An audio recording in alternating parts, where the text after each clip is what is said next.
Ice is ready. We're back with another episode of the Empty Netters Podcast brought to you by BetMGM. Live edition, Memorial Day edition. We got a dog in the office, and CP is not hungover. But watch how quickly that can change. Oh my God. You're out of your mind. Zach? We are drinking. It is a beautiful day for a little Friday beer action, and we are going. Well, okay, here's the thing. The people know it's 9 a.m., right? Randy! Dano's off the sauce, but I am at 9 a.m. drinking a Mountain Dew Zero. I feel like that's as hardcore as it gets for sobriety. That's very sober, I would say. So. Yep. Happy Memorial Day. Protect Randy. Get Randy off screen. Hey. No one look at Randy. Wow. I will protect this dog. Folks, we're here on Memorial Day. I want to do a quick pledge allegiance to the flag. Oh, do you remember it? I think I do. Zach, do you? The pledge allegiance? All right, here we go. I pledge allegiance to the flag of the United States of America and to the republic for which it stands, one nation, under God, indivisible, with liberty and justice for all. America, baby. America. Dude, we say that every day. And I want...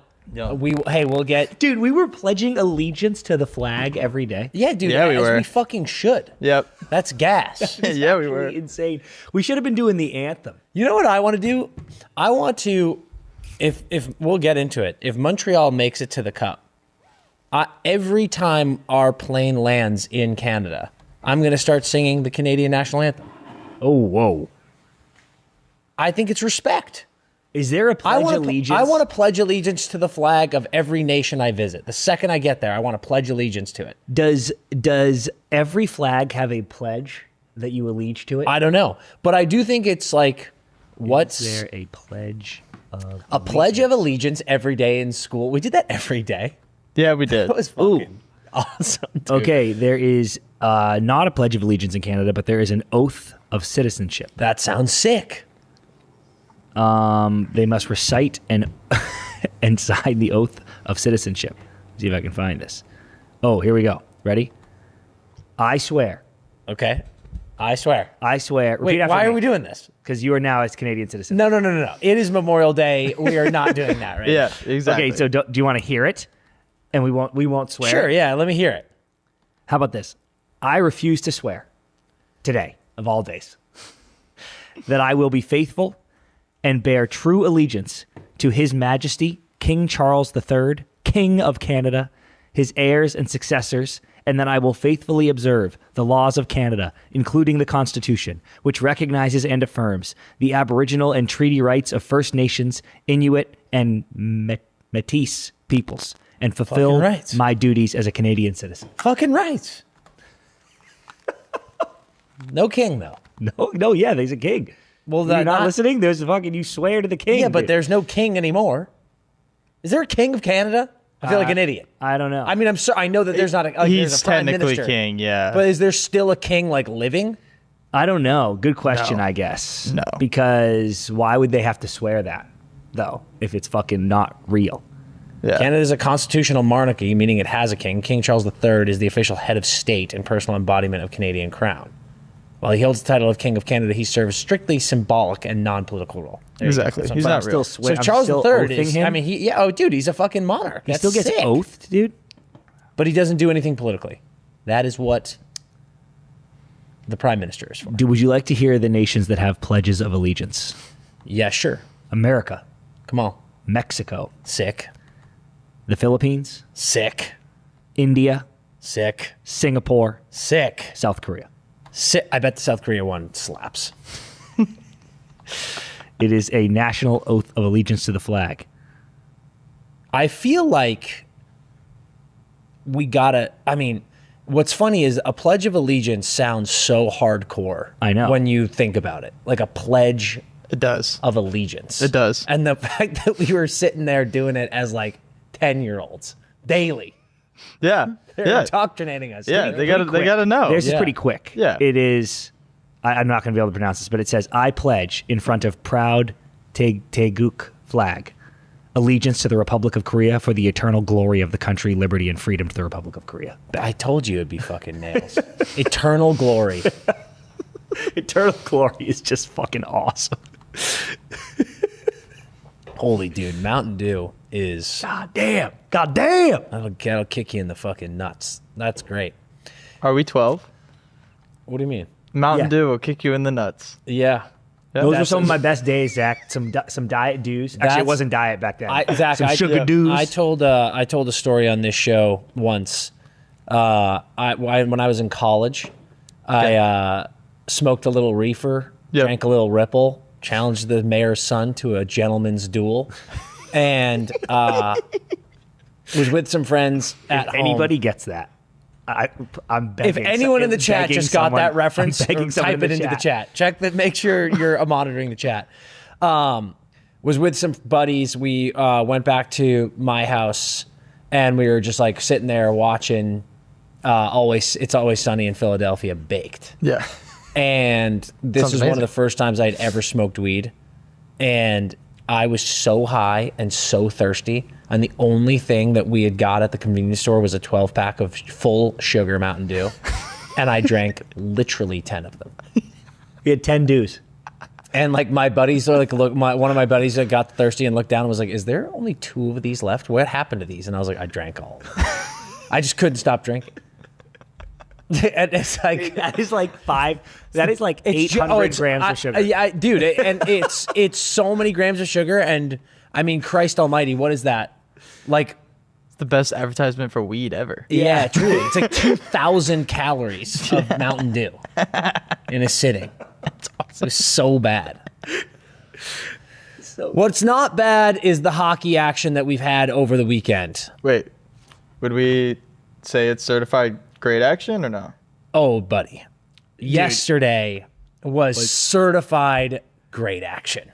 Boom. Great action. You know what? We also got look at that. Boom. Great action. God, that is so We had good. great action last night. We're going to start with Colorado Vegas because we had game 2 on Friday. Wow, Dan, in a hole-in-a-wall town called Utah. Dude. From Black Coffee.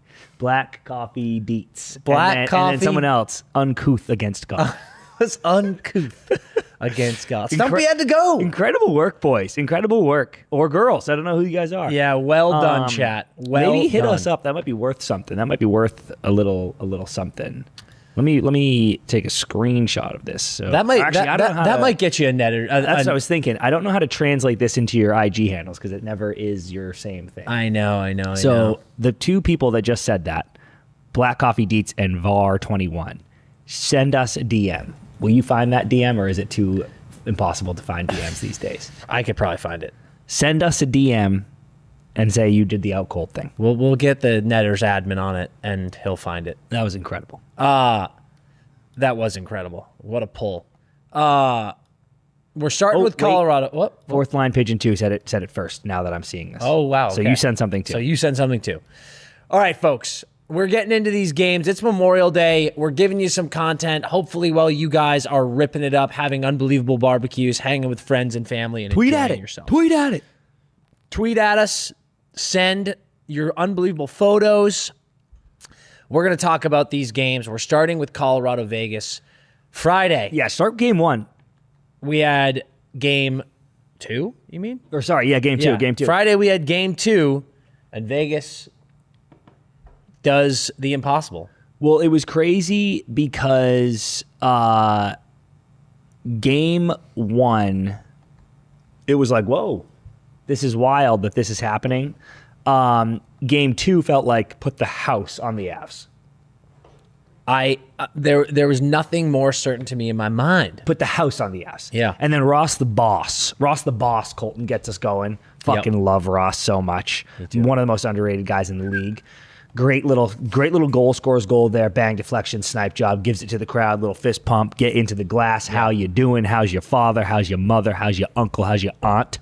And then it was like, we're good. Even though they weren't scoring, I was like, they're still good. They're controlling the play. They're going to get one. Did you think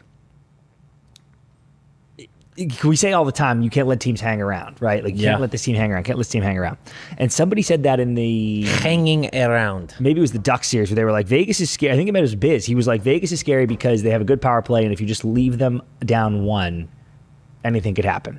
And I hear that. And clearly they've proven that. But still, somehow in this game, I was like, the Avs are fine. Like, I'm surprised they didn't blow them out more, which is a testament to Vegas. But still going into the third period of that game up 1-0, I was like, the Avs are completely fine. That game started, we're talking Friday game 2.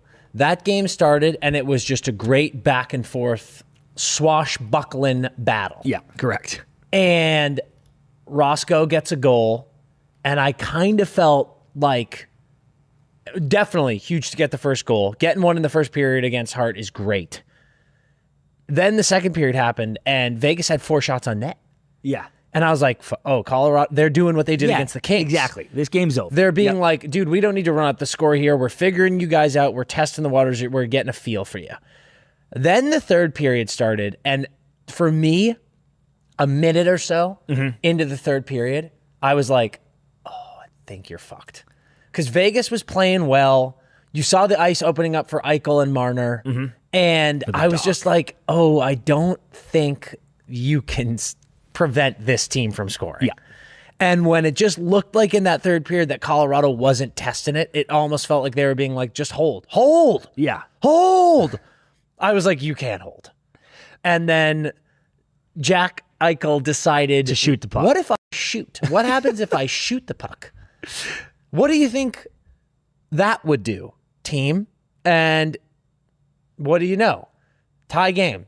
And then 2 minutes later, the human cigarette machine, Barbie, also fucking bar down. Like, Jack went bar in, Barbie goes bar down, and I was like, and you are dead. I take issue with people being mad at Wedgwood about those goals. Oh, it's like... And even on the broadcast, they were like, because, Jack's on the right wing and his stick's out here. Sometimes you see like the Bedard style where it's like you literally get your stick in front of you and your top hand is like at your eye level. Yeah. Like, that's the Bedard shot. Yeah. Sometimes you change the angle like that. Jack's definitely out here and beats Wedgwood all the way across. So even on the broadcast, they were like, oh, Wedgwood maybe wants that one, but I'm still like, dude, that's a snipe off the post. Anyone who said Wedgwood maybe break. wants that, it goes, and it's that, we've talked about it, we keep calling it the 7-hole.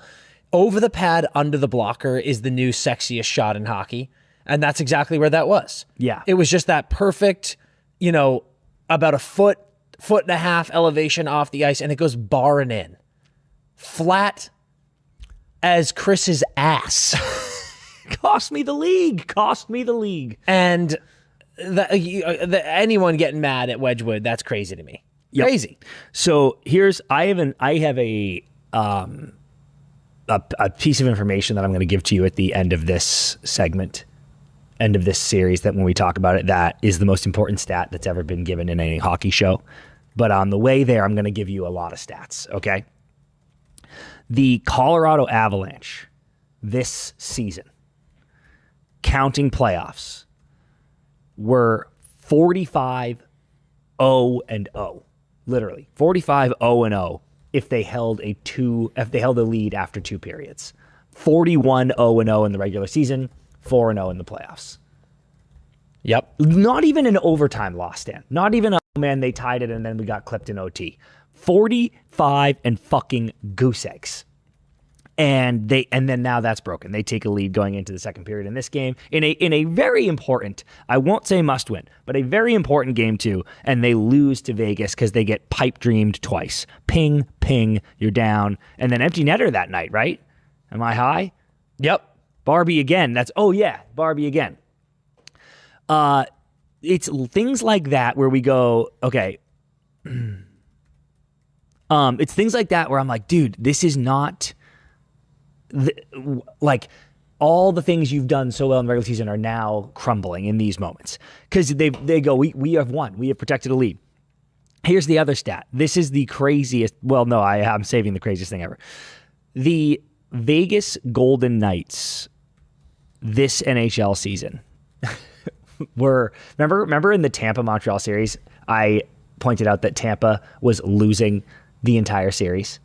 Yes. Like you're just chasing it. You're chasing the whole time. Even the games you win in overtime after losing the entire game, right? Which is stressful, dude. It weighs on you. You're just like, God damn it. Yeah. We're never protecting a lead. The Vegas Golden Knights, I'm just going to give you a number. You won't even know what it means yet in context, but I'm just going to give you a number, okay? The Vegas Golden Knights were trailing this year for 1,965 minutes and 10 seconds, okay? That's how many minutes they were behind in an NHL game this season. Now, here's another number for you. The team closest to them on the power ranking trailed for 2,200 minutes and 10 seconds. So 2,210 seconds. A little over 300 more. Vegas, 1,965 and 10 seconds. Whatever. The 2,200 is the Vancouver Canucks, who finished dead last and won 10 games and should have been fucking relegated. Get off screen. They are a fucking midget B team, basically. And the Vegas Golden Knights trailed the second most amount of time in the entire season. And dude, they didn't even, I mean, no, the Pacific was a joke, but they won their division. They won their division by losing every second of every game all year. It's unbelievable. Which just shows you how dangerous they are when they're behind. Like, they don't give a fuck. Yeah, they don't. They don't give a rat's. And also, I want to save some of it because we haven't even gotten to Game 3. So we should just get to Game 3. Here we are. I'll tell you this. One more stat after this game. Teams with a 2-0 lead in a best-of-7 playoff round hold an all-time series record of 365 and 58. When the lower seed starts with 2 wins on the road, they're 91 and 22. It's an 805 winning percentage. So already you're feeling like, holy shit. Statistically and historically, you're dead. But we said, all right, maybe we hadn't recorded yet, but I said to you, this Avs team felt good enough to be like, we can just win 2 in Vegas. This will be a non-issue, whatever. All right, so fine. Take me to Game 3, Dan. Game 3 begins. It's a nice Sunday afternoon. And we find out Cale Makar is back in the lineup. Unbelievable. Mm-hmm. We find out Mark Stone is back in the lineup. Which is exciting. The game begins, and actually, before we even get to it, let's talk about Bednar's comments about Cale. What'd he say? Before Game 3, he was like, if like Cale wants to play, it's up to him. Like he basically threw him under the bus. He was like, dude, Cale can play. It's him. He is the reason he's not playing. That's what he said. How do you feel about that? If you are Cale, or if you are a member of that team in the locker room and you hear that, what do you have to say? I cannot believe someone would say that, because to me, so I said to I ran into a buddy before Game 3, and we were just talking about the series, and we were talking about Cale, and I said, I bet the Avs got a little greedy, because I bet they went like this. We lost Game 1. What do you need? Where's that dog? She gone. Randy. She long gone. I bet they went like this. Or here was my take. The Avs went, we lost Game 1 in Colorado. Because they surprised us a little bit. We are going to win Game 2. We can win Game 2 at home without Cale. We can definitely win if we play him, but we can win without him anyway. Yeah. So we're just going to roll the dice, but we'll win and then give him a little extra rest time so he's definitely back for Game 3. And then they lost Game 2 and they were like, oh shit. That was my thoughts on the gamble. Yeah. Because it certainly feels like, and I think we can confirm that after watching him play here, it certainly felt like he can skate completely fine. It's just a contact issue. And he can't raise his arm over his waist. Yeah, they can't let him get hit. And he's obviously, if he goes in the lineup, Vegas is going to drill him every chance they get, and they can't protect him, so we're fucked. And so it seemed like such a clear team decision that they went like this. I'm sure Cale wants to play. We are saying Cale is too fragile right now. And then if he goes in and gets re-hurt, then it's even worse. Then he's done for the season. Yeah. So frankly, dude, watching him play with my 2 eyes that I was given at birth, I don't understand that comment, because that implies that Cale has been like, I'm completely fine and can help the team. I don't want to play yet because I'm not in a good place. Yeah, I don't think it implies he's completely fine. I think it's Bednar implying that he's going, I believe Cale can play. He is keeping himself out. I think that's what the implication is. Yeah, sorry, that's I guess what I meant. But I'm like, what do you mean? You can clearly see him. Agree. He was labored out there. Yeah. The guy could barely move. He's like the knight in Monty Python. I wonder. His arm's gone. Yeah. Dude, that was, bro, the first shift of the game. The literal first shift of the game, Cale whiffs a puck. Like, he has it right on his stick. He whiffs. He looks back down, clears it, and Barbashev runs into him. And he goes, like, you see him, just his face wince a little bit. And I'm like, okay. It's fucking horrible. So, I also don't believe any player has ever done that for the most part. Like, has ever been like, I'm sitting out, I'm not playing. Yeah. Like, someone is asking a question about Nate and who is it? Blake. And I'm like, I want to get to that one too in a second. But these guys want to get out there. Even Mark Stone. Mark Stone has this is hilarious coming from him. But Mark Stone in an interview was like, I hate watching. I never want to be watching ever. And I'm like, well, you're watching all the time. But he was like, no, it's a massive stain on my career, massive part of my career for sure. Like, I am out a lot. But these guys in this moment, you are one round away from the cup. I know. They want to play. They are desperate and dying to get out there. Yeah. I think it's a two-way street for fans. I would tell you this. It is a two-way street in that normally the player's going, let me play, please, I want to play. And the coach, it's up to the coach and the staff to go, dude, you can't. Okay? And I would love you out there too, but you can't. Yeah. Usually that's the direction. But sometimes I genuinely think it's the other way where you have to go, listen to me. I know my body and I will hurt the team. I physically can't do a thing. And if you put me out there in the situations I know you're going to put me out there in, I am going to hurt the team. That can happen. So maybe that's what's going on where Bednar's going, Cale can play. I see him skate in the mornings. He could go out there. And Cale's going, dude, I will literally cost this team the game. And if that's the case, I think that's fair. That doesn't make Cale a coward to me or like, oh my God, Cale's a man. I think he's going, dude, I know my body. I know I will hurt the team. And I think I can respect that. Now, there should be a way to go, okay, fine, just play power play, which is what happened with Nate, which we'll get to in a second. But that's my point. If it's going that way, it's coming from a good place from Cale. Yeah. And it's fucked up of Bednar to go. The reason Cale's not playing is because Cale doesn't want to go. It takes so much from an award-winning hockey player in his prime. It takes such a significant injury to be in the conference final and to go, dude, I should not be in the game. Mm-hmm. So if that's what's happening, it's pretty remarkable for Cale to be like, dude, I'm so hurt that I'm hurting this group. Do not play me. We don't know if that's what's being said. But what we do know is that from shift one, he looked so banged up. And it's insane. And he was definitely not his best. And I'm not saying that hurt or whatever to the team, but it's just crazy. And at the beginning of that game, Colorado comes out, Landy gets the first goal. Yep. You're fucking captain, you're emotional leader, Cale's back. It just felt like fucking, here we go, dude. Especially because that was Devon Toews.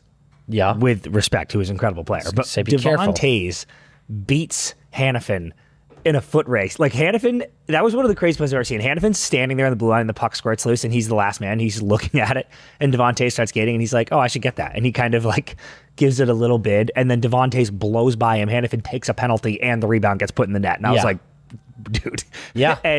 But that was the jump. I was like, oh shit, the Avs are here. The Avs are not here to fuck around. Avs are not here to fuck around. And I want to say really quick, just a quick aside, the Score app gets their assists backwards every game. Well, do you think they just post them backwards if it's truly every time? Well, it's just like when you go into the Score app, I'm looking at it right now, and it goes like goal number 2. It goes Nazem Kadri assisted by Manson and Natchez. Yeah. Giving Natchez the secondary assist, and he had the primary. Yeah. They do this every game. Can I hear? And I don't know whatever your processing is or how their algo works, but I'm telling the Score app, you're a great app. You got to fix What that. does it say on the first goal? It says assisted by Nathan McKinnon and Devon Taves. Yeah, see, I think they just post, like they have every. Yeah, but that's stupid. Yeah, agree. And you fix it. You make an adjustment. Yeah, me? Yeah, you got to read it. No, I know how to read it. Yeah. I'm saying, but they need to fix it because it's wrong. That's dumb. That's very fucking dumb. stupid. That's very dumb. But anyway, then immediately sick play by Natchez and Kadri, like really sick play by Natchez and Kadri, and great finish by Kadri. Mm-hmm. And then we get the power play score Fiev stick goal. God, I forgot about this. I don't This is great. I can't wait to talk about this. Holy shit. This is going to be awesome. I don't want to spend a lot of time on this, but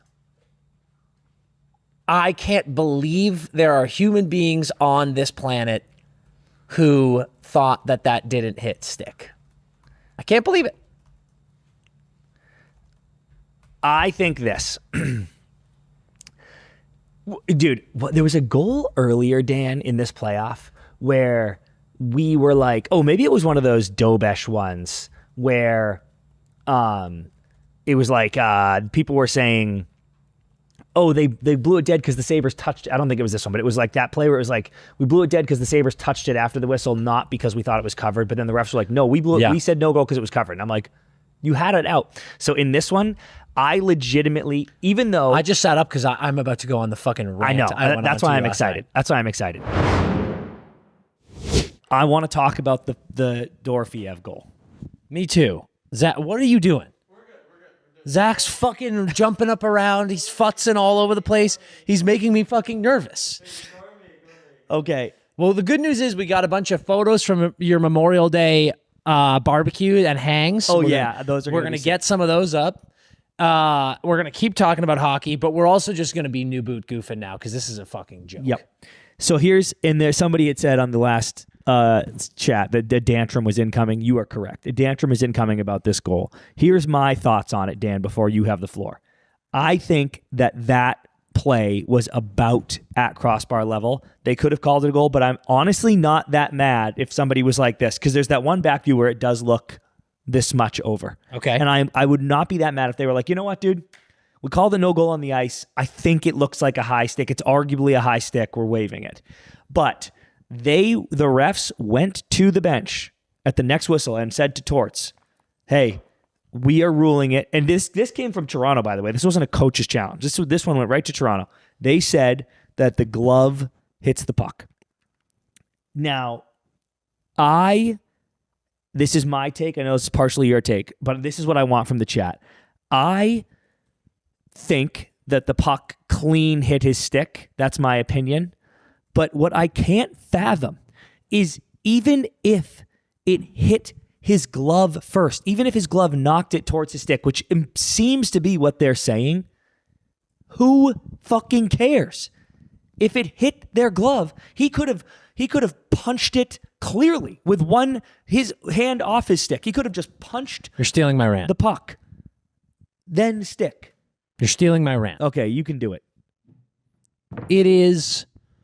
What did we find? It was like Rule 76.6 or like 67.6 or something. Yeah.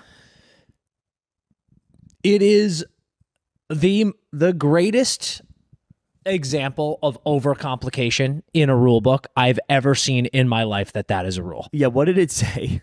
It was like in an event where there's, like a punching towards the blah, blah, blah. If it hits glove, then stick, it's no goal.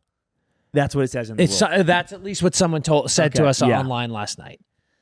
And that is the stupidest fucking thing I have ever seen in my entire life. Someone and frankly, dude, I almost think, and I don't even want to add this in there because I don't want to really overcomplicate it, but in baseball, if you check swing and it hits your hands, that is a foul ball because it's like your hands are on the bat, dude. Yep. Like that's part of it. There's a part of me that wants to do that. Like if I swing for a one-timer, and when the pass on the way gets there, gets tipped up, and it hits my bottom hand glove and goes in, I'm like, that's a goal. I actually don't hate that. There's a part of me that feels that. I don't hate that. Yeah. Because I'm like, my hand isn't off the stick flailing around. It's a part of the stick when it's on there. I'm saying this for the first time. Yeah. I honestly feel that way. Yeah. If your stick is your hand is wrapped around your stick, that is now wrapped part around the of shaft. the stick. If your fingers are wrapped around the shaft. If your hands are fucking squeezing that shaft, even if you're sliding up and down, that is part of the stick, as far as I'm concerned. But let's remove that. If there's anyone on this planet who agrees that the rule should be if it hits your glove and even then hits the stick and goes in, it's no goal, you're a fucking idiot. Yep. Because that is no different. That is no different. Sorry, Randy. That is no different than a puck being up in the air. It's okay, Randy. It's okay. It is no different than a puck being up in the air, a player gloving it down, and then shooting it in. Yeah, playing it to the stick. It is no different. It is no different than a puck coming to you, you kicking it with your skate, and then hitting it with your stick. Yeah. It can fucking touch anything. Mm-hmm. If it then touches your stick under a high stick, it is a goal. So like that, I found that to be possibly the dumbest fucking rule I've ever seen in my life. Yeah, and again, dude, if they had gone, hey, we believe it's a high stick, I would have gone, I slightly disagree, but I'm so fine with this call. So end of the day, and first of all, someone said, I'm glad Vegas won, so it doesn't matter. So this call doesn't matter. Fair. And I also think if they had just gone, it was a high stick, I would go, all good, moving on. Tough call, but moving on. The fact that they have ruled this no goal because of the glove has just opened such a can of worms Chris, for me that I'm like, and again, friend of the program, Dave Jackson. I always like to preface it with like, love Dave Jackson. But just another spectacular example of, let's go to Dave Jackson for the dumbest fucking explanation I've ever heard. It's just like, But actually, in this case, he went, when they first got to him, he went like this, that's off the stick, this will be a goal. Yes. Which everyone on Earth said. This is what I'm saying. They put Dave in such a bad spot. Yeah. This is not a criticism of Dave. Yeah. It's like, we need to let Dave cook. That's why it's crazy. Because I'm like, Dave is like, that's a goal. And then when it happens, they're like, okay, let's give Dave this arbitrary thing to say. And it's like, no, dude, let Dave just talk. We care about Dave's point of view. Yeah. I don't care what you fed him to say. But that was just so nuts. Because if they called it a high stick, fine. I still think that would have been lame. But that was so clearly off the shaft. It was a great hockey play. It was awesome. And that's the other thing that pisses me off about some Colorado fans who are so adamant to be online and be like this, that's clearly his glove. I'm like, are you this delusional of a fan? Is your fandom so toxic and crazy that you're actually seeing something different? You're looking at this game cross-eyed? What? Turn this pig on. And it's that just blows my mind in general. But the other thing is, kicking a puck in is one thing. Mm-hmm. Having the hand-eye coordination to take your stick and cross-check it in, and it absolutely hit stick. Like, that's just a great hockey play. You should be like this tat tip. Like, come on. No, dude, it was sick goal. Sick goal. And then, man, it is so great for Vegas that they won this game with that, because all the shit talking online, like, it bothers me when people are like, that's so clearly a goal. Yeah. And then it gets called a no goal, and Avs fans come in and go, oh, so clearly, suck on these nuts, bitch. And I'm like, you lost still. And you know what's up? You were up 3-0. And this, don't forget, folks, this was 2-0, and that made the game 2-1. They go no goal, and then bang, Drury scores a shorty. Play. Yeah. Drury scores a shorty, and it's now 3-0. You lost. You still lost that game. So it's like, I demand all of those people who were online being like this, well, it was a high stick too. It was clearly off the glove. Fuck you, bitch-ass Vegas fans. You stink. And I'm like, well, you've lost. Dude, okay, so I want to say, and for any Avs fan in here who is upset, I desperately wanted the Avs to win that game. I'm not even making commentary on who I wanted to win this series. I just think these are two great hockey teams. I hate that people have been hurt. I am very sad that Vegas won this game. Now, hold on, Avs fan here. Yeah, someone saying, Zach was saying, I thought it was over the bar, and I agree. I need to somebody was on me. Someone agreed with me. I think it was either the chat or in the comments of one of these last ones. There is a legitimate thing about 3-0 first period leads. I am actually so passionate about this now. I was texting Mikey yesterday. This is my one mission on earth. 3-goal first period leads is actually detrimental to your team. It's the new 2-goal lead. It's insane, Dan. And specifically first period. Correct. If you do it later, it doesn't matter. If you go up 3-0 in the first period, you will lose, or at the very least, you will give up that lead. Well, dude, because this is what feels like always happens. You go to the room and you go, holy shit, boys, fucking right, we did it. Mm-hmm. And no universe do teams come out just as hard. It just doesn't happen. You sit in there in the locker room and you go, hey, boys, stay on the gas. Let's run them up. Fuck it. Incorrect, dude. Everybody backs off a little bit. You play a little bit different forecheck. You just don't want to give up odd man rushes. You think you'll be fine. It changes. The other team goes into full desperation mode. And hear that word when I say it, because I don't mean down 1, down 2 even. You're kind of going, play your game, boys, play your game. It's fine. Down 3, you go into full fuck it. Yeah. Absolutely. Send everybody. Who cares? If we lose 7-0, it's the same as 3-0. So you create a change in the paradigm of like, I am now in desperation mode. So there is a shift. And dude, I fucking swear to God, the losing team always gets that first one. It goes 3-1. This is where the hockey game starts. Because I've seen the teams that survive. Dude, Vegas went up 3. It wasn't the first period, but Vegas goes up 3-0. You get up a goal. It does. I guess that one's irrelevant because it wasn't the first period. My point is, if once it goes 3-1, if you're the Avs, you just have to get 4. If you get 4-1, now everything is settled. Then you go, we're fine. We can hang. It's when it's like 3-1, and then you go, we're good. 3-2, you are fucking dead. I swear to God, if I was up 2-0 in the first period, I would stop fucking shooting. Dead ass, dude. I would be like, just roll this, get to the room, start playing the game this way, and then it'll motivate us more to push hard. I know that sounds fucking batshit insane, but I swear to fucking God, if my team went up 2-0 in the first, I would be like, yo, just get pucks in deep. Stop trying to score. It's a fucking real thing. I agree. This game goes on, and Zach, get ready. Second period starts, 19 seconds in, Mark Stone power play goal. Mark Stone back in the lineup, giving them the energy, that captain energy, and I was like, holy moly, here we go. I then tweeted, this is the second time in like 3 games that I've done this. I tweeted, and I go, holy shit, goal 19 seconds in. If we get another Vegas goal in the next 5 minutes, we might have great action here. Yes, dude, some fucking great action. And then what happens? 3 minutes, something seconds later, about 40 seconds later, Wild Bill. Oh, yeah. I was like, who did that? Yep. 4 minutes into the period, goal, 3-2. And I was like, we got great action. Yeah. Like this game is fully out of control. And the fact that Kolesar ties the game in that second period, didn't even need to get to the third. Yep. It's now 3-3. Sick play by Kolesar, by the way. Yes, it was. Like, it was a great tip, and then what did the tip? The tip went like post something. Bar just sitting there, and then he finished. And like he finishes the play. Yep. But it's now tied, and I don't know about you. Obviously, it's easy to say this with momentum. You could have said it was 3-0 Colorado, but coming back and tying it 3-3 in that very next period, I was like, game over. Like you are fucking Dunions. Certainly in the driver's seat. Like you come into the third and you go, boys, what a fucking joke this is. And they go, we should be winning. We should be winning because the shorty wouldn't have happened. So they're like, we should be winning already. They've already robbed us. This is insane. Dude, yes, 1,000%. It was all Vegas. And dude, one thing I can't fathom is even some of the games the Avs have lost, I feel like they're playing great still. They've just been thwarted, right? And we said, dude, we probably haven't said this on air yet.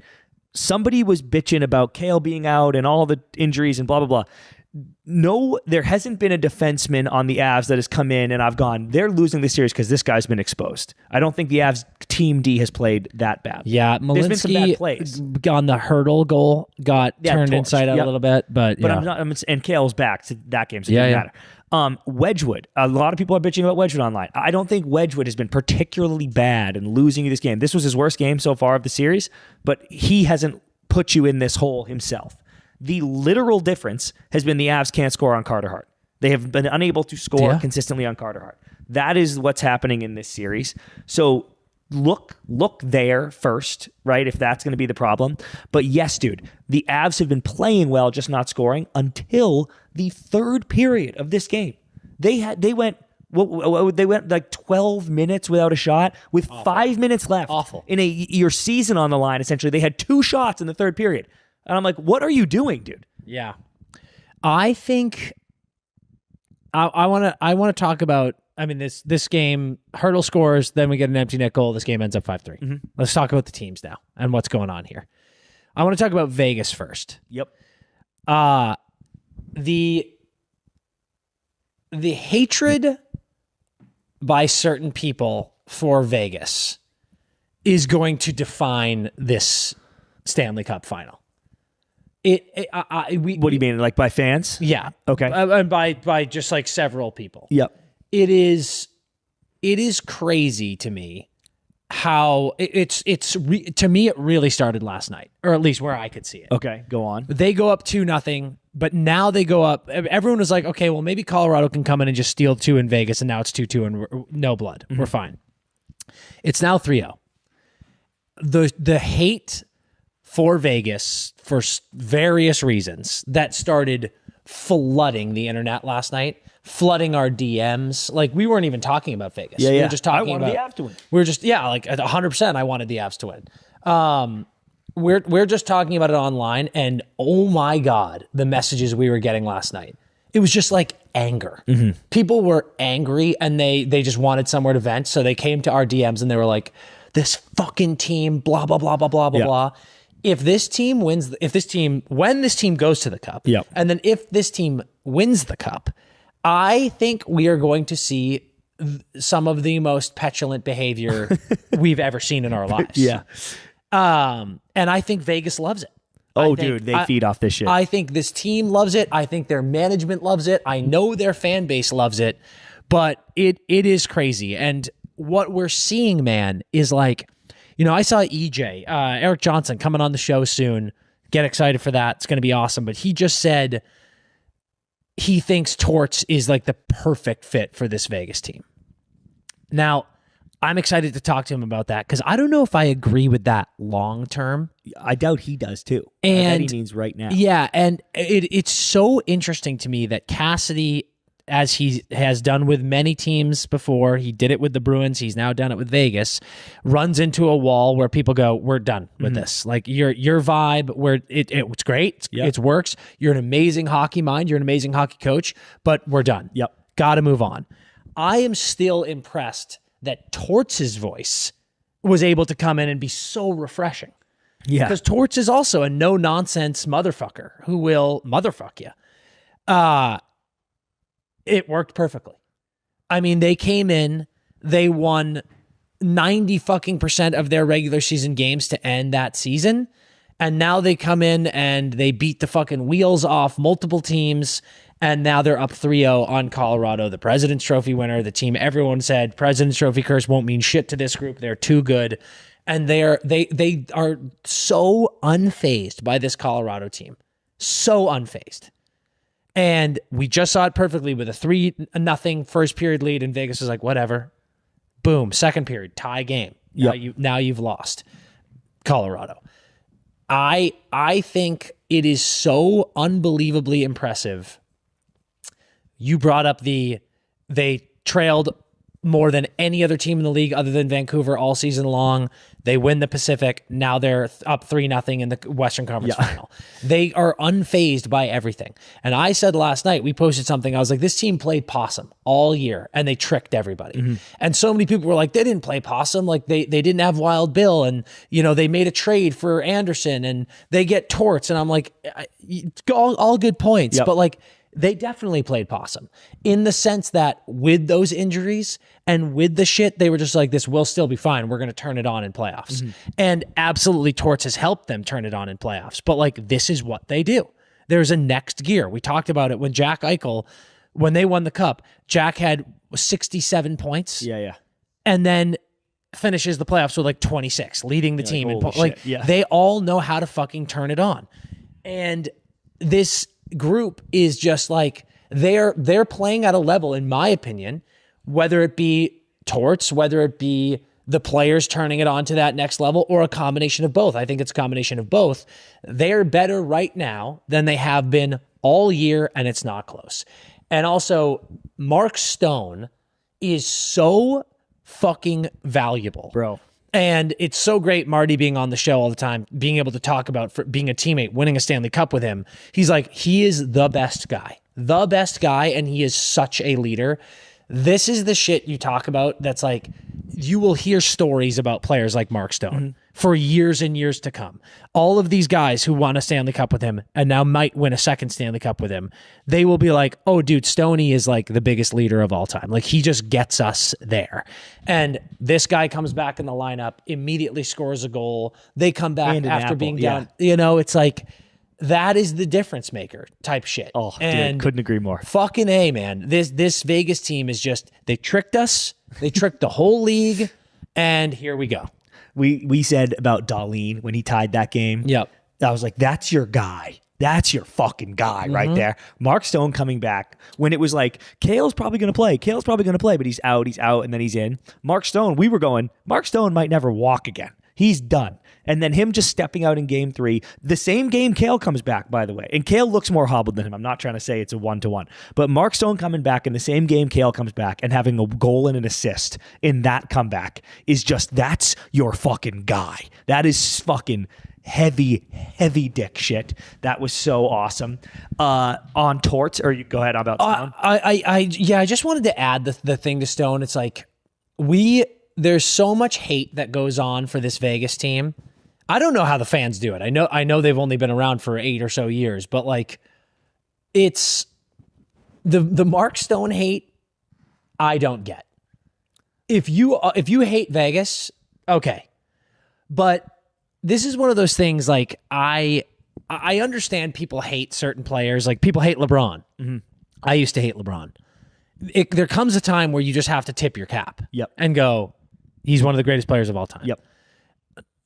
I don't really get what Mark Stone ever did that made people hate him, unless it's the injury stuff. It's like, rival teams. He was always like on LTIR. Yeah. But my point of view on that has always been, he's actually hurt. Well, A, it's a rule. Like, it was a rule stop getting mad about it. And then B, yeah, if you think Mark Stone was faking a ruptured spleen, come on. So if that was your only reason to hate Mark Stone, drop it.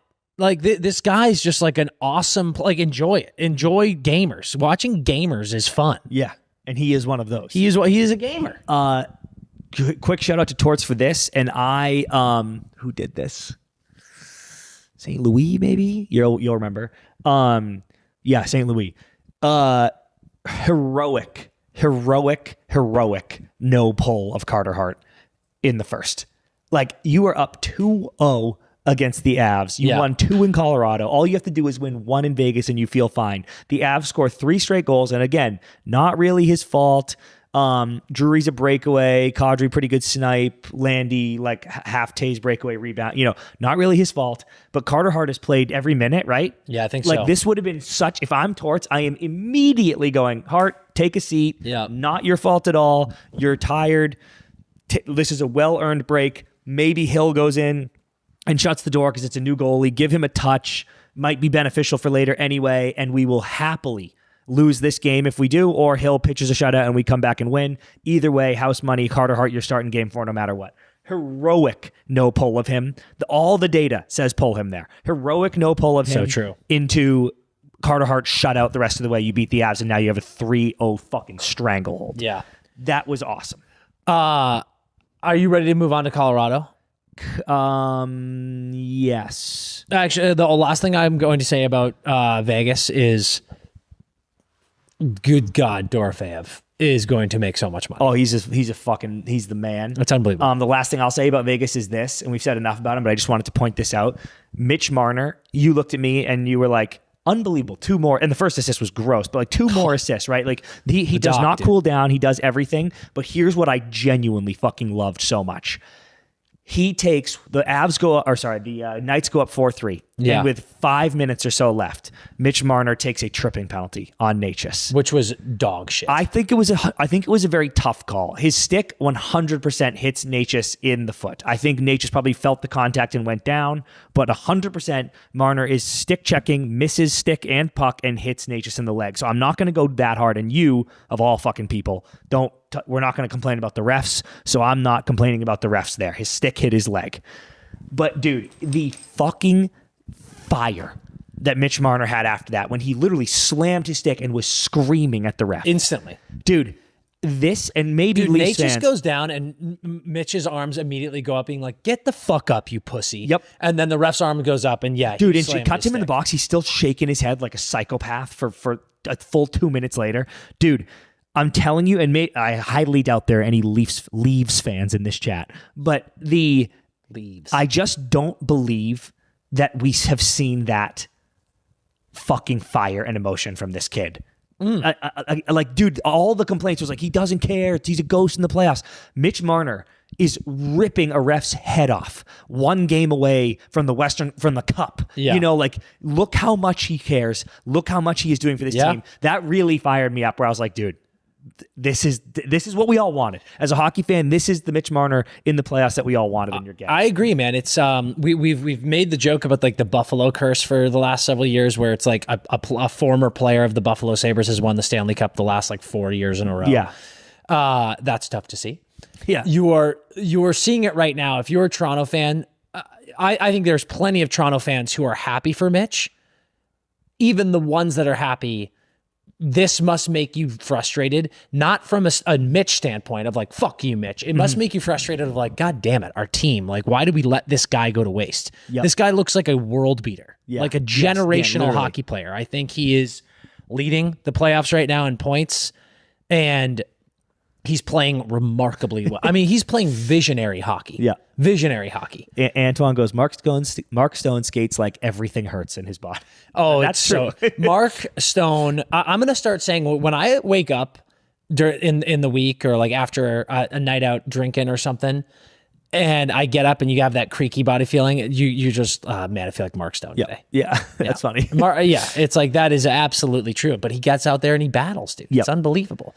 Okay, give me some Avs. Okay, I want to talk about the Avs. Now, I believe passionately that they are a team that could come back from this. However, if any team could, I do think it is them. However, this Vegas team is too good to let that happen. Especially, I would say, with how Cale looks. And people are saying Nate's like questionable for game 4. I think this series is over. What a shocker. What going out on a limb. But I do believe in Colorado. And I'm going to tune in tomorrow night. Tomorrow night? Yeah, every night. I'm going to tune in tomorrow night and watch passionately and hope that this series gets stretched out, because I want to watch more hockey. Okay, go on. I do believe it is over, though. In how many? Like, are they getting broomed? Is the dock? They might get swept, dude. Too dialed, dude. They might get swept. Yeah. I mean, the fact that this game is in Vegas is like, part of me thinks if Cale and Nate are hurt, yeah, this game is in Vegas. Vegas is playing this way. They absolutely could get swept. I mean, dude, we talk about Montreal aura. Like, Vegas has aura now too. Yes. No question about it. So much aura. So much aura. Like, there's no doubt. They could absolutely get swept. Part of me thinks the Avs can gut out a Game 4 win and then will win Game 5 at home, and then Vegas wins in 6. I think it is very bright-eyed and bushy-tailed to think that they can do that. But they could. I think they could, though. I don't think, truly, man, I look at... Oh, yes, it was this guy. Go on. Knight Rome had said this earlier. I forgot who said it, and I totally agree with him. He was like, I don't want this to go forward, but he's a Vegas fan. He was like, I don't want Vegas to get rusty before the finals, and I completely agree with that, too. I legitimately think if you are Vegas, you desperately want this to go 6 games. Yeah. Just keep playing, have 2 tight ones, get reps, beat the Avs in 6, and then go in. Unless Montreal or Carolina also rips off a gentleman's sweep, then you can do the same. But I'm so with you. Yeah, like I think it hurts you if you're Vegas. If Montreal wins tonight, Vegas is like, maybe we should sweep. Yeah, They're right. gonna win fucking 5. Yep. I do think that they can fight. I'm The Avs will fight. I'm excited about them fighting. I'm excited about them possibly getting a win tomorrow. But let's live in a world where they lose. Mm-hmm. I want to start with Bednar. We got so many, even before the game. Yep. It was only 2-0. So many DMs and Hockey Talk saying, do you fire Bednar? Personally, I have the Rod the Bod Carolina take on this. Good coach. He is a great coach. He's up for Jack Adams this year. Mm-hmm. You are a perennial Stanley Cup contender. You do not fire that coach. You do not. I agree. And I also give Colorado an out where Carolina does not get one over the last several years. You've been without Landy. You've been without Nichushkin. And now here you are. Nate and Cale. Dead. Zombies. You do it. You absolutely do not fire Bednar unless, which I do not believe is the case, there is reason to believe that there's issues in the locker room. Mm-hmm. Players are like, we're fucking done with this guy. Yep. Then maybe have the conversation. But if everyone's like, we fucking love Bednar, we're running into buzzsaws, blah, blah, blah, you do not fire him. Now, I hate that Cale and Nate are hurt. Me too. It sucks. I hate that Cale and Nate are hurt, and I'll tell you why. Not because of what you think. Yeah.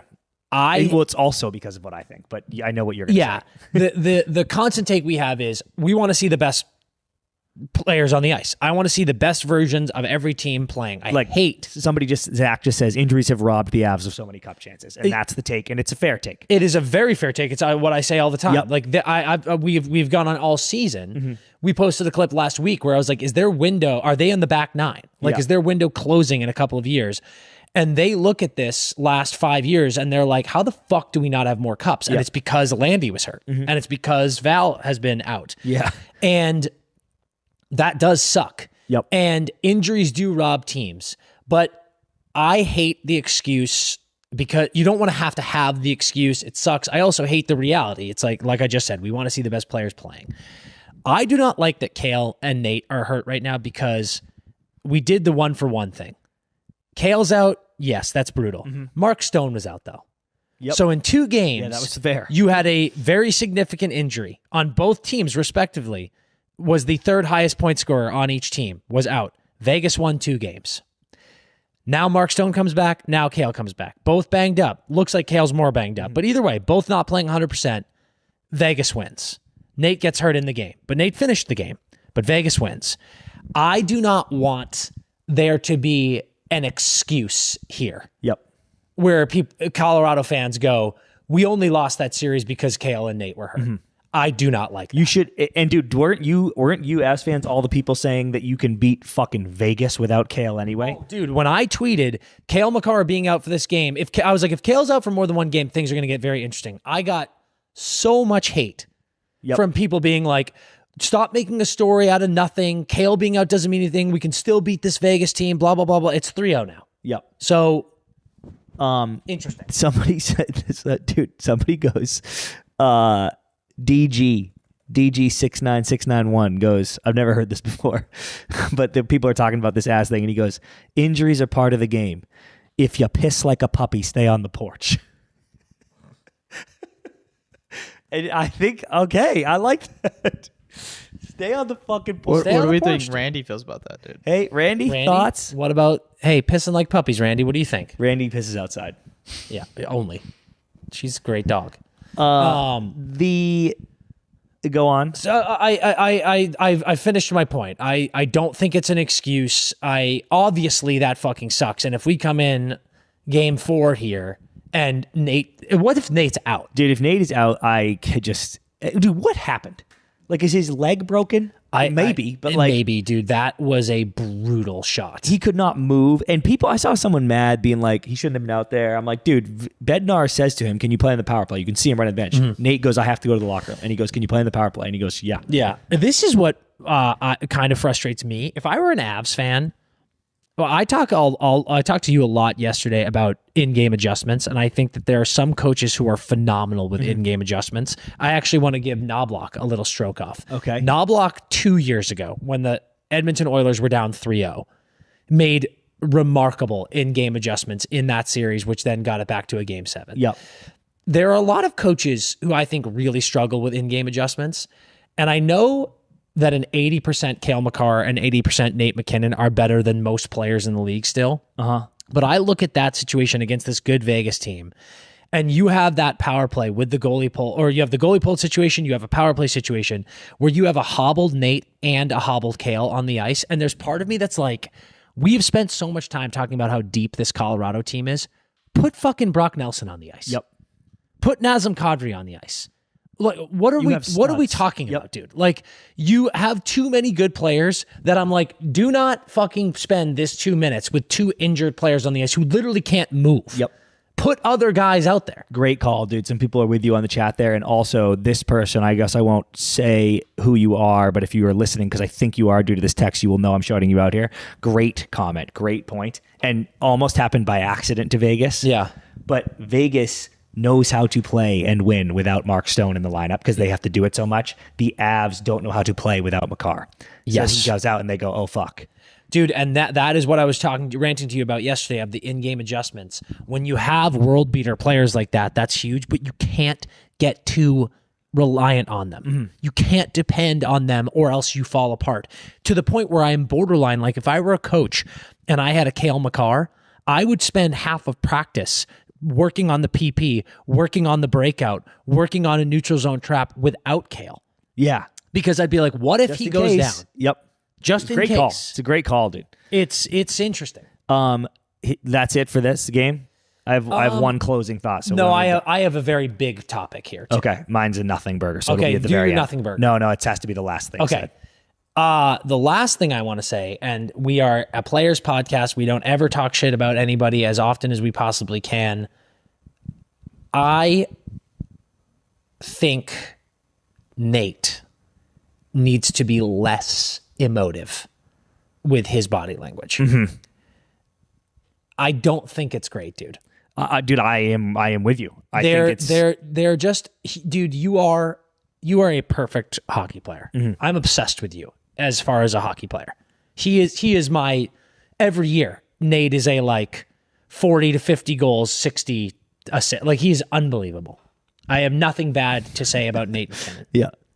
But when your team's losing in the Western Conference Final and you're not getting passes in the slot, you're not getting passes on a 3-on-2, and you're throwing your hands up, you're throwing your head back, you can't be doing that, Don't see Sid doing that. You don't see Sid doing that, and you're Nate McKinnon, man. Like, we need you. Mm-hmm. Everyone is relying on you. Yep. I need to look at Nate. You are a general, dude. You are Maximus Decimus Meridius. You are riding through the woods in Germania with your sword raised, screaming Roma Victa. Mm-hmm. And I need to know that you're dialed. And if you're throwing bad body language, that is so contagious. And it's contagious in multiple ways.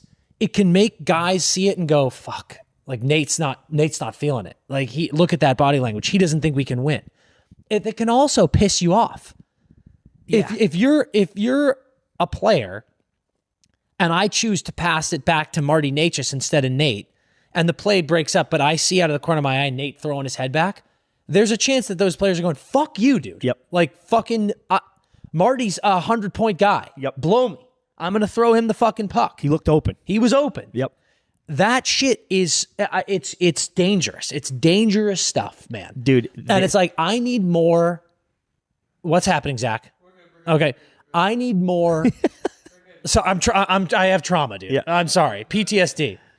I need more Nate in the pool with goggles on. Yeah, that's my guy. Like, dude, it's like, I think that there is such a market for Nate just being happy. Like, I don't know what this leads me to. We got to get some vibes going for Nate. Mm-hmm. What guys need to figure out what makes Nate happy, and you need to just throw him headfirst into that. Because I need happy Nate on the ice. But unfortunately, I don't know what that is. I don't know what makes him happy other than winning hockey games. I think that might be the only thing. Yeah. And dude, this is a announcement. This is completely made up. I know nothing about this, but I'm just telling you, and I wonder if you agree. This is what it feels like the situation is there with Nate. It feels like if the Penguins went up 3-0 in the first period, yep, and then blew that lead in the second period and then came to the locker room, Sid would be in the locker room going like this, tie game, boys. fucking 20 minutes. Just beat him for 20 minutes. Like that would be the speech. And Nate gets in the locker room in between the second and goes like this. What the fuck are we doing? Like he's motivating, but it's in that way. He's like, Jesus Christ, we got to get our heads out of our asses. We fucking 3 goals in the second period. Like, what the fuck was that? Come on. And again, he's trying to be positive, but it just comes from such a fucking I'm furious place instead of a like, again, I'm making this up, but that's what it feels like the situation is with his style of leadership. 100%, man. And I am just here to say, Jess says put an inflatable pool in the locker room. There we go, Jess. That's what I'm talking Let's get an inflatable pool in the locker room. Let's get some splish splashing going on before game 4. And the thing is, dude, this is the Michael Jordan comparison, right? Yep. When he does that, what was that thing called? Last Dance, Doc? And he's sitting there and he's like, listen, you wanted to say I was an asshole. I was tough to play with. I was a jerk. That's fine. But I never asked my teammates to do something that I wasn't always also doing. Yep. That mentality works when you go 6 for 6 in the final. Yeah. When you are the greatest player of all time. Mm-hmm. Now, Nate's damn near close to the greatest player of all time. Yep. But unfortunately, they don't win every year. And unfortunately, they're down 0-3 in the Western Conference Final to a team that everyone thought was worse than them. You cannot be this guy. You can't. And Nate is what? Oh, how old is Nate now, Chris? 29, 30? Look that up for me. Because we're at 30 years old, dude. You're 30. We're at the point with Nate where I'm like, dude, we got to find your happy place. This is a Happy Gilmore moment for Nathan MacKinnon. We have got to find your happy place. Because I've seen it. I've seen him do some interviews where he cracks a joke and smiles, and the way it lights up the entire room, because people are like, whoa, dude, got to laugh at a Nate. At Media Day, when he's done some shit, and every now and then he cracks a joke with Sid, and he shows some levity, everyone loves it. It is so contagious when Nate's happy. Yep. I love that he's dialed in. He's not boozing. He's giving guys on the team shit for drinking sugared sodas and drinking on 2 nights before a game and stuff like that. Man, if that's you, that's you. Let the boys live and just bring some happiness to the locker room. You need to understand how much of a leader you are, how much people look to you. And when your leader is fucking yucking it up, the vibes are through the roof in a locker room. Yeah. And I think it's been too long with Landy out for several years working on his knee and all the rehab. It's been too long in that room with angry, too serious Nate, and it's not working. That's the thing. It's not working. You got to lighten up, pal. Let's find your happy place. Let's figure out who your Virginia Venet is. Let's figure out who your grandma is, and let's figure out what fucking makes you tick. If it's putting on fucking goggles and jumping in the pool and swimming around playing mermaids, I want you to be Ariel, pal. I want you to have fun, because fun is the key for this guy and for that locker room. Dude, 100%. I was just going to say his happy place is like, it's a resort pool, and Sid's there playing piano, and he's like, hey, buddy. Yes. And then Landy's hopping on a pogo stick, and he goes, my knee feels incredible. Never injured. And then there's the cups there, but they're pouring electrolyte water into it. And they go, I think get some vitamins. Oh, here we go. He sips electrolyte water out of the cup while Landy pogo sticks and Sid plays piano, and then tosses him some goggles, and then Nate jumps in the pool. That's where he needs to go. And then go there in your mind, dude. Go there in your mind, and it will all be fine. That's incredible, Dan. Absolutely correct. Okay, what is your nothing burger to end this with? This is the most important the most important thing I've ever heard. Do you remember when Kurt Warner was on the Arizona Cardinals? Yeah. And they went on an improbable run to the Super Bowl? Yeah. Do you remember why that happened? Why he went there? Why they made it to the Super Bowl? Because Larry Fitz is a fucking No, god. that's the real reason. But do you recall the supernatural reason? I don't. He had told his children before the playoffs started that if they made the Super Bowl, they could get a puppy.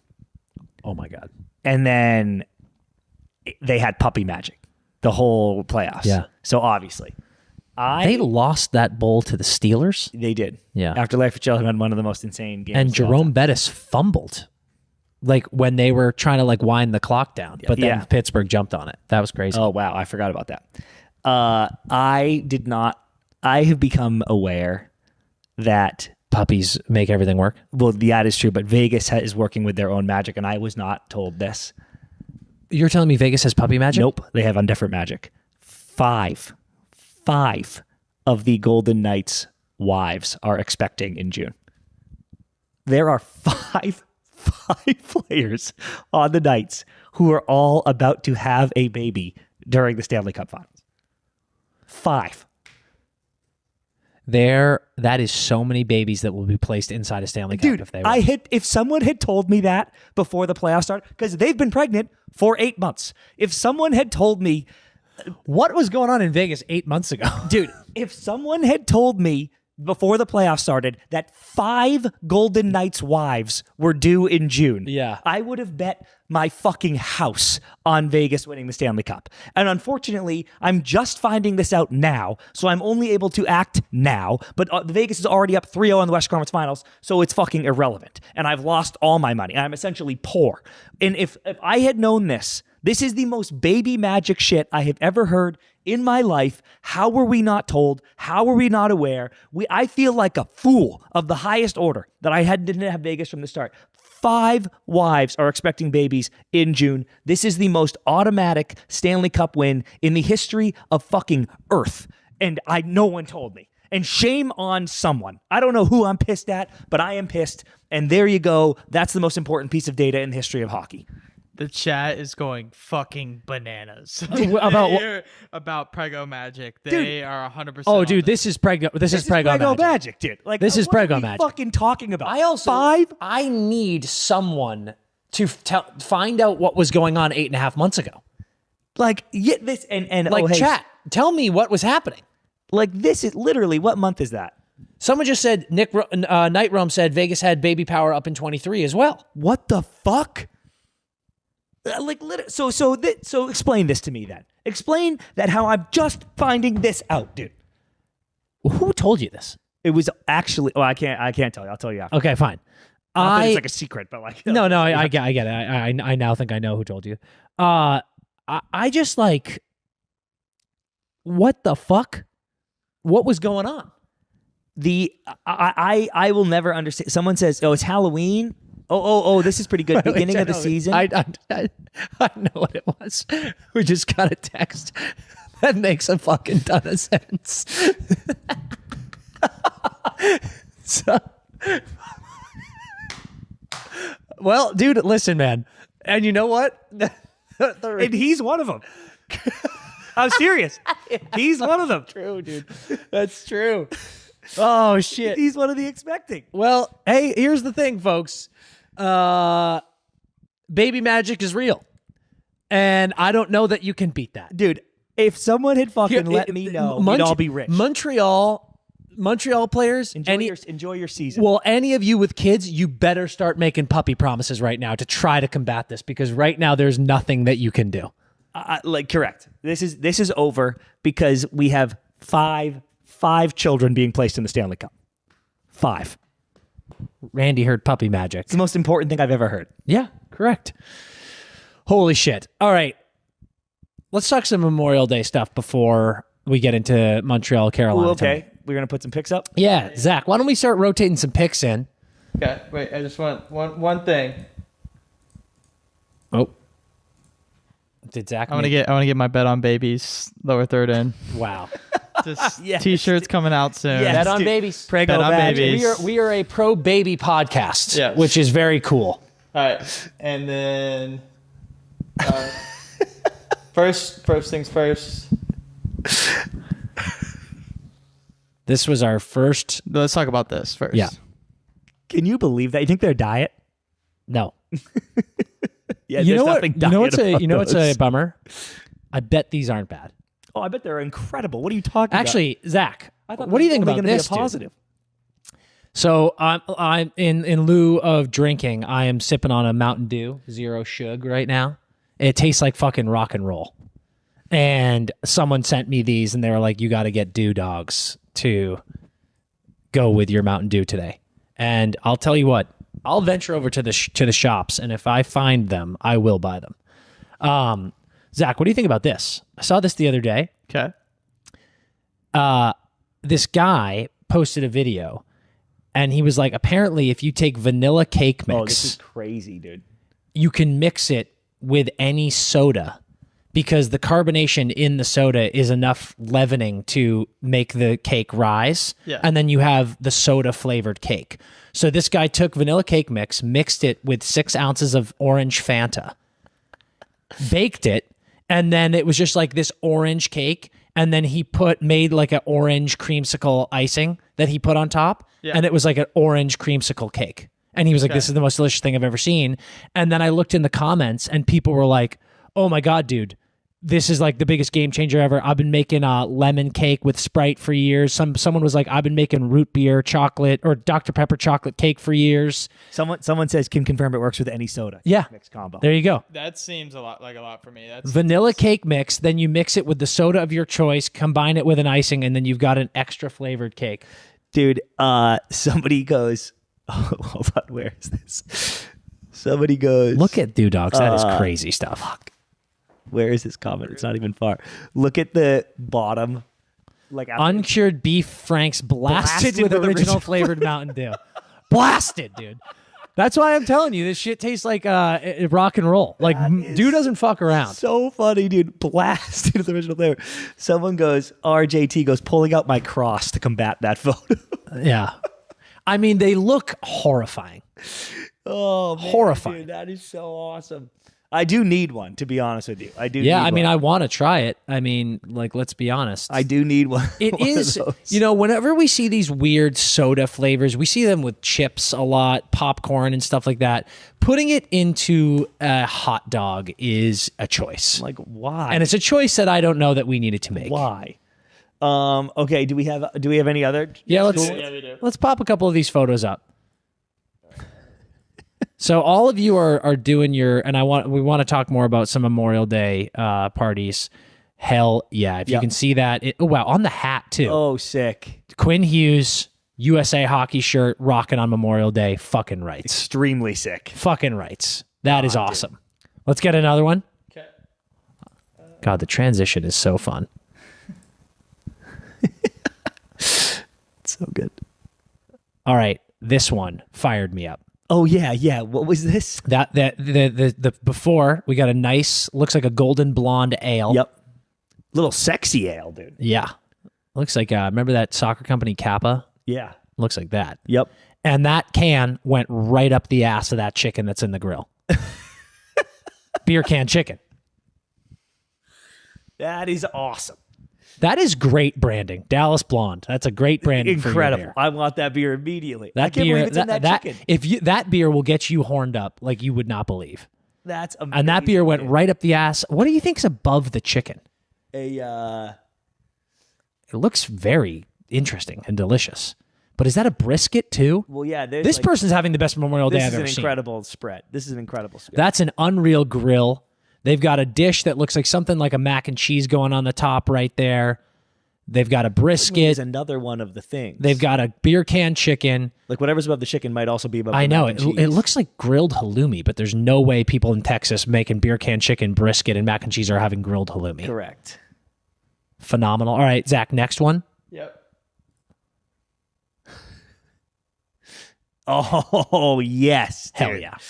Little Blade session, Blade Nation on Memorial Day. This one fired me up too. They sent the picture in and they go little roller action on Memorial Day. Yeah, dude. That'll get you That going. is a great day. That is a perfect That'll day. get you going. So what are you guys going to do today? And this is what I always get curious about with Memorial Day. Are you supposed to do your barbecue yesterday so you can get tuned up and have the day off? Or are you supposed to do it today? You're supposed to do it today. Yeah. Or are you supposed to not be a coward? You're supposed to take a feather out of the vets who served and do both days. Oh, well, yeah, you do the whole weekend. Yeah. You do the whole weekend. Someone sent us a GIF of Denzel. I think that's in Flight, where he buys a thing of Smirnoff and just starts chugging it. And it was like It said Americans on. Well, it said 3-day weekend exists, Americans. And it just was Denzel absolutely chugging Smirnoff. And I was like, correct. And I see no problem with that. I see absolutely no problem with that. And that's all, dude. So yes, you supposed to have been ripping all weekend, and you certainly ripped today. And if you were starting to complain about Tuesday, then fuck you. And also, I'm working. I'm out here working. I'm going to be back in here working, and I'm still going to go after it in between working. Yeah. I mean, there's just no way that we don't do something today and celebrate this amazing day and honor our troops. We have to. Yes. Absolutely. That is exactly 100%. correct. Yeah. No doubt about it. I do think getting outside too is huge. Like I went on a hike yesterday in Big Bear. It was amazing. And I was like, this is That's the right way to so go. sick, dude. Dude, I walked around everywhere yesterday, and I hung by the pool, which is special. Yeah. Very special. And if you don't think Randy and I walked here today too, you're out of your mind. Yeah. I know you did. We sure did. It was incredible. We've got game 3. Yep. And Zach, can you put the camera on yourself Yes. and then continue to talk? Yes, I can put the camera on myself and continue to talk. Oh, wow. We're going to filibuster because we have some things going on in the studio. Right now, Dan's going to use the little boys' room. Randy is going absolutely crazy right now. I think he's following Dan in the bathroom as well, guys. So, yep. Oh, you can hear it in the background. I'm going to go ahead and fade on the next game while we're getting ready to talk about this, y'all. Zach, how you feeling about the Habs aura? I'm feeling wonderful about the Habs aura. I'm feeling, as I told you guys, I saw the Ghostbusters Ecto on the way to the office on Friday, and I knew the Canes were going to win game 2. I feel solid about the Habs aura. Oh, there's a lot going on in the background, I wish. Chat says, what is Memorial Day? Jude 03XX. It's a day where we remember the fallen soldiers and celebrate our country. Wish I had the Olympic jersey too. I agree 100% with y'all. Let's see what else we've got in the chat going on right now. I saw Fanatics is doing a pre-order of the Team USA jerseys. I know the Team USA jerseys should have been available everywhere constantly after the Olympics happened. Like I was like, I need my Jack Hughes. After that goal, I was like, I want my toothless shirt. I want my Jack Hughes jersey. I want to wear them all the time and celebrate our country. I was 100% on that, dude. The jersey pre-order. That's smart. But yeah, these jerseys should have been out and available for all of us when we wanted it. Dude, I wish you guys could see. I'm just going to cut a little bit to what I'm not revealing fully what's going on right now, but I'm just cutting to Randy jumping all over. Randy is trying to pull Dano's clothes off right now, guys. I know it's getting a little wild. Canes are still crossing the streams to bust the Habs. They are, dude. Like straight up. The Ghostbusters are busting. And they like to bust, as the song says. Yeah, it's unbelievable. That's a true lyric. They like to bust. Busting didn't have that connotation at the time. Yeah, Habs got this absolutely at Solar Powered Corps. They do. Knights versus Habs in 1993. I think we bring it back. We're going to be there. It's going to be a lot of fun. I think we get after it, yeah. Andy is fired up about this suit. Am I allowed to reveal it? Or do we want a little... Hey, do we want a little Ghostbusters? Yeah, do it. Okay, hold on. Let me get a little who you're going to call. Yeah, okay. Don't demonetize us. Don't demonetize us. We already showed highlights. We demonetized. We're demonetized, so it's fine. Hold up, I got YouTube Premium, guys, and I still got to add. You do? You got premium? Yeah. Fuck. That's awesome. Yes. All right. Gonna let it build. This is a great theme and song.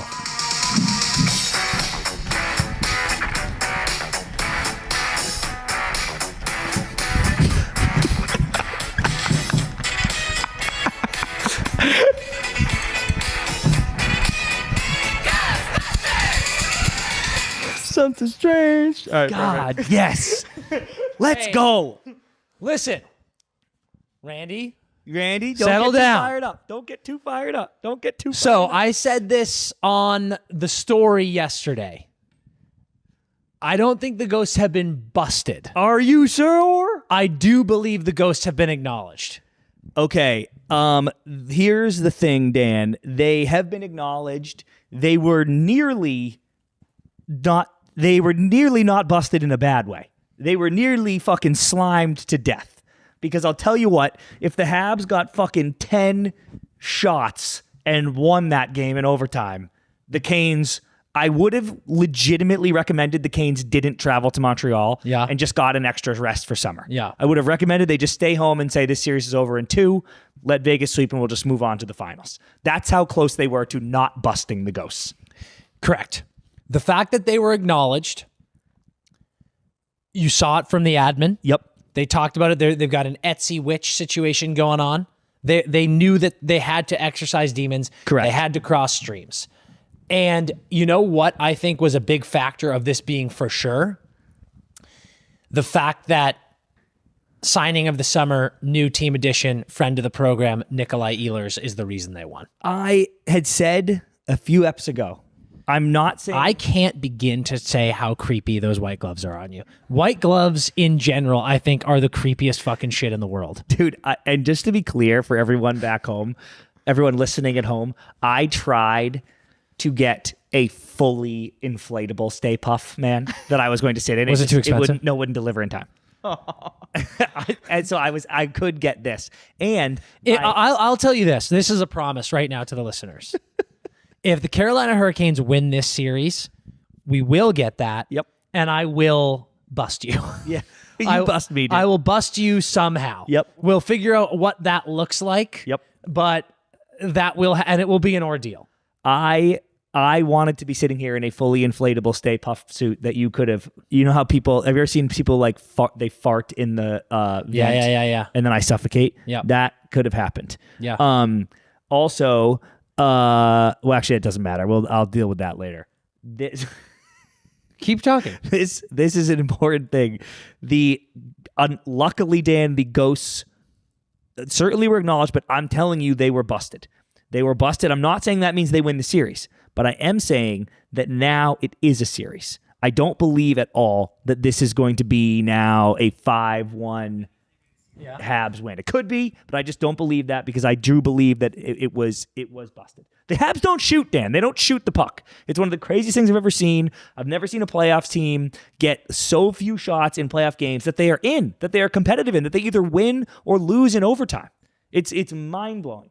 But the Ghosts have been busted. And I also want to say this because you said this earlier. A few episodes ago, I said that Nick Ehlers is not a mega star.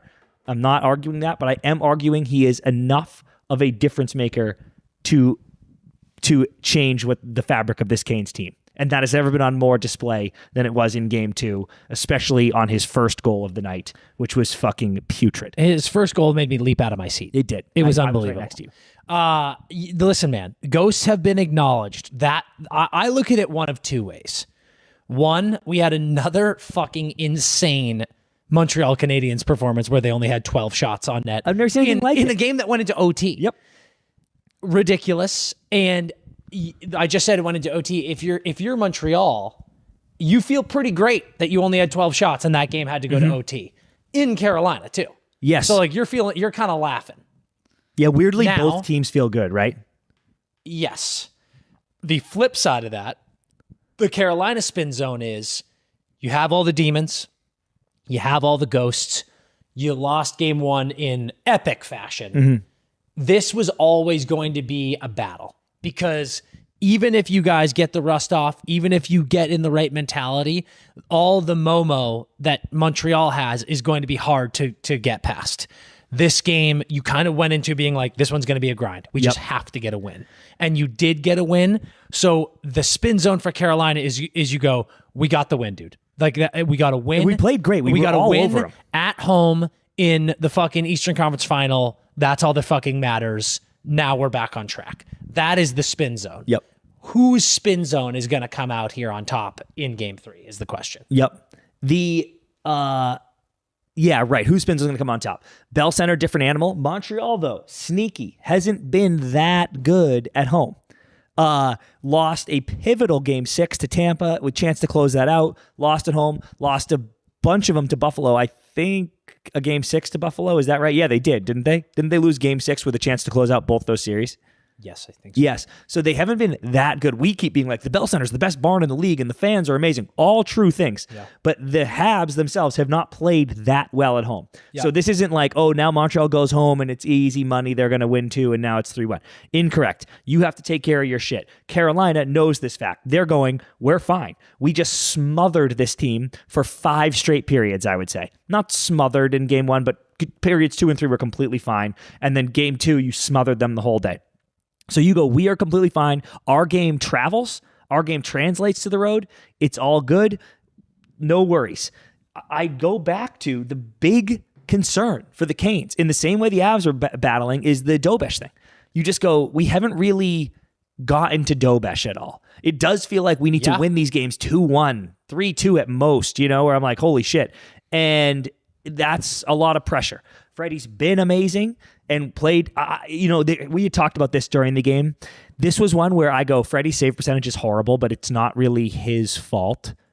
Or I don't want to say that because I just made fun of that last game, but you know what I'm saying? I don't think Freddie played a bad game in game 2. I did think he made no big saves in game 1. In game 2, I don't think he played a bad game, even though his save percentage was bad. Yeah, I agree. Someone in the Hockey Talk was like, Freddie sucks. And I was like, kind of a wild take to say that after game 2. Yeah.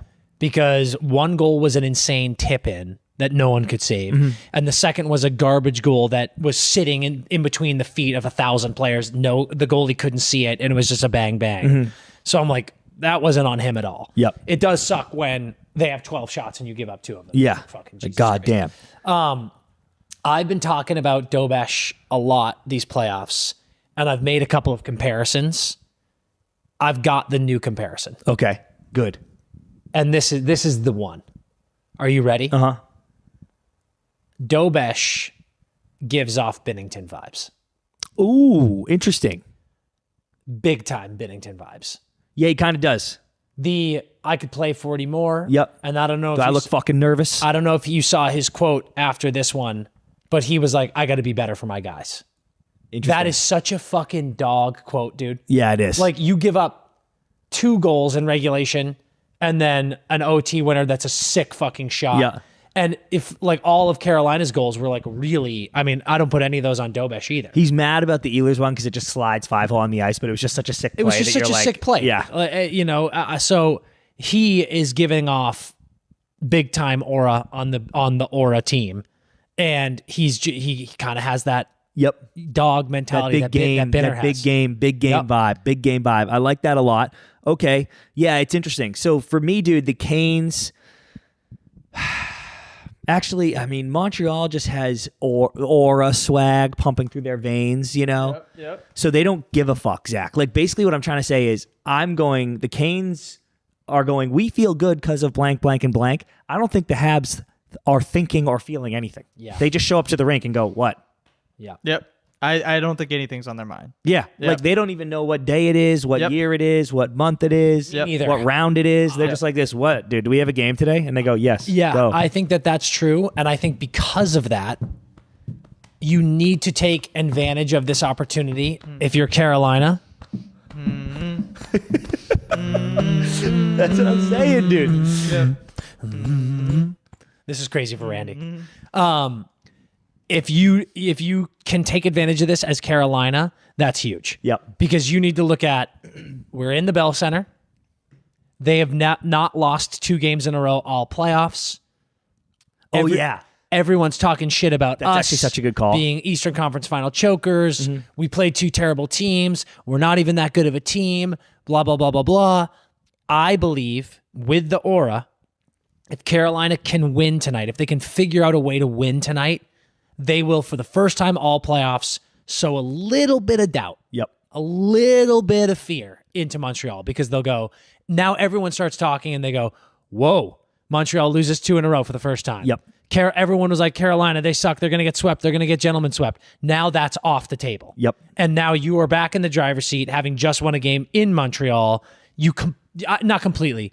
You flip the script a little bit. You change the narrative a lot a bit. And you get people talking about different stuff. Yep. I think that's such a good call. This game, I was going to say Carolina just really needs a split, because I think if they get a split, they come back and they go, clearly this is a long series now. Clearly, we feel like we're the better team, and we have 2 games at home. All good. Like, get the split, and your job is completely done. And I still mean that. Like, get the split, and your job is completely done. However, if you can get this one, I just think it's such a narrative pull because you go, we have a series lead in the Eastern Conference Finals, and Montreal lost back-to-back games for the first time. Now you're like, we're going to win. Yeah. For the first time in years, dude. Yep. For the first time in years, Carolina could lose a Eastern Conference Final game and not be stressed if they win tonight. Yes. If they win tonight and then they lose game 4, they're kind of like, okay, we got the split. Like we're in the driver's seat. Because if you lose tonight, winning tonight is monumentally important for Carolina. Game 4, then game 4 becomes, oh my God, if we lose this game, we get gentlemen swept again. Because don't forget they got gentlemen swept last year. You will. Yep. If you lose this game, and then game 4, you will get gentlemen swept because it'll just be too much. Damn, dude. Going back to the Bell Center, too much. So this game is actually gargantuan for Carolina. I think game 4 is gargantuan if they lose this tonight. one. But that's why I'm saying this one's so big. Like you just kind of have to get this one. Yep. I don't think it's gargantuan because think about all the pressure that there was in game 2, and they went to OT and they managed to win. So they can respond. But I think if the Habs win this game, it confirms they will not lose back-to-back all playoffs. I know. So then that means mathematically you've lost the cup or you've lost this series. So if the Canes lose tonight, the Habs confirmed will not lose back-to-back all playoffs, and the Canes are out. Yeah. So if they lose tonight, they are out. If they win tonight, they could still be out, but they could win. Yeah. They have to win tonight, though. They have to win tonight. They just need to Is that like that goal? God, that fucking second goal was so fucking bad. Ooh, interesting. That's kind of cool. What's that? Well, someone says Carolina has not lost back-to-back since January. Yeah. Which might be true. No, it is true. I just hadn't even thought about that. It's all the Habs. They don't lose back-to-back. Neither of the Canes. So somebody has to break that streak. Yeah. I guess they don't have to, but if we want some good action, it's going to be somebody losing back-to-back. Yeah. That would be good. And listen, the ghosts have been acknowledged. Let's see if the ghosts can be bust. Can you bust the ghosts? Can you bust these ghosts? What does busting mean to you? Winning this series? Yes. Okay, so we were going to have to wait a while for them to bust. Yeah. But you can bust a few ghosts. Yeah. Like if you win this game, I think that's some ghost busted. But you haven't busted me yet. Yes. You are our white whale. I am the final. Like boss. if we get why am I saying we? It's because I'm wearing a Ghostbusters suit. By the way, can we shout out an amazing comment? Yeah. Okay. At Thomas Singleton 5724 said, Dr. Stay Puft ready to hand out free exams. Yes. Yes. Correct, dude. Amazing. That's great. So I want to say, yikes. I do want to say again that I love both of these teams. I'm not rooting for anyone. We're just trying to entertain you guys, and I'm entertaining you by sitting on Memorial Day in a fucking Ghostbusters costume. Okay? That doesn't mean I'm a Canes fan. It just means I'm trying to make you laugh. Can we also another shout out, okay? Yep. We had the I'm not going to speak about but we had the crashes. We had the 4 crashes today. We have 344 people in here. Yeah. Who stuck with us through deep all respect this. on their holiday. Sticking with us on a holiday. Fucking legends. So yeah, no Montreal fans take me sitting in this costume as me being a Canes fan. Yep. I just want good hockey and I want 7 games. Yep. But for the Canes and for the Canes fans, if you can get a win tonight, that is some ghost busted. Like the Librarian's in there. I think Slimer's in there. Yeah. Is his name Grimer or Slimer? I don't know. think it's Slimer. He's in there. You still need Stay Puft. You need 4 wins to get Stay Puft. But keep acknowledging the ghosts. Just because you acknowledge them and you got to win does not mean they're gone. Yeah, well, Stay I'm here. sharp. I'm right here. Stay sharp. Proton packs on. Streams ready to be crossed and keep fighting. You want to see me in a fucking inflatable suit, you got to keep winning. Yeah. Yep. Correct. You've got to keep winning. So I think getting to Dobesh is a big thing here. Freddie needs to. I would love to see a confident game from Freddie. Yeah. And it sucks because you got to win, but like 12 shots, 2 goals, went to OT. That's not a confident game. I know, but I just think he played pretty well. He did. Like those goals, I'm like, what? But again, there's stuff to say. You need to have Montreal fans have to be like this. No, we didn't get to him that game. What do you think happens tonight? I think the Bell Center is going to be out of control. I think they're going to go, take your American holiday and get fucked. Me too. I think the Canadiens look incredible tonight. Yeah. I think they're going to come out like bats out of hell. Ghosts out of hell. Not all ghosts are in hell. No, they're not in hell. I think they're here. Purgatory. Yeah. They come out like ghosts out of purgatory. They're gonna come out like ghosts out of the opened proton pack. Yeah. It's not the proton pack, but it's the thingy they're put in when the fucking dipshit mayor, who's also the principal in Ferris Bueller, right? Yeah. No, it's a different guy. Yeah, I don't know. I think it's a different guy. He's in Die Hard. That's what he's in. Yeah. He's in Die Hard. He's the shitty newscaster. Oh, that guy. Yeah.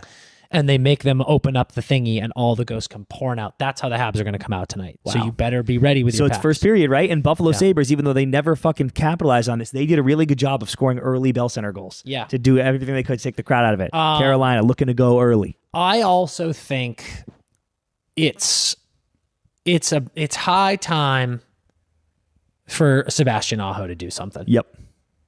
Sorry. I agree. You just we can't be talking about Sebastian Aho the way we talk about him if you can't step the fuck up here, dude. You got to score a gritty goal. Boys need you. Boys need you. I'd love to see a Slavin masterclass.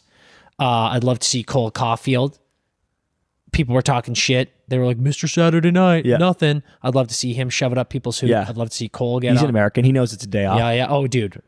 Cole, look for Lane and Cole goals tonight. Yeah. No, Lane point. Is Lane hurt? Cole Caulfield goal. Well, he got fucking absolutely bundled last game. Yeah. Oh, you know what else I did want to talk about? Really quick, I just want to address, there was that play, I don't know if you saw this, some Habs fans were bitching about a Taylor Hall sticking his knee out, knee on knee hit against Lane. Absolutely not. Okay. We're just putting that one to bed. It's over. Lane turned at the last second. It was a bang play. No one did anything wrong. Lane was not wrong for being like, what the fuck? Like, he got his knee caught in a weird situation, but that was not dirty from Taylor Hall. We're moving on. Howden scored, therefore. New hook goal tonight. New hook anytime goal. Dial it in, everybody. New hook goal. Yeah. That's my sign off for you. Dial in a new hook anytime goal. Let's have a great Memorial Day.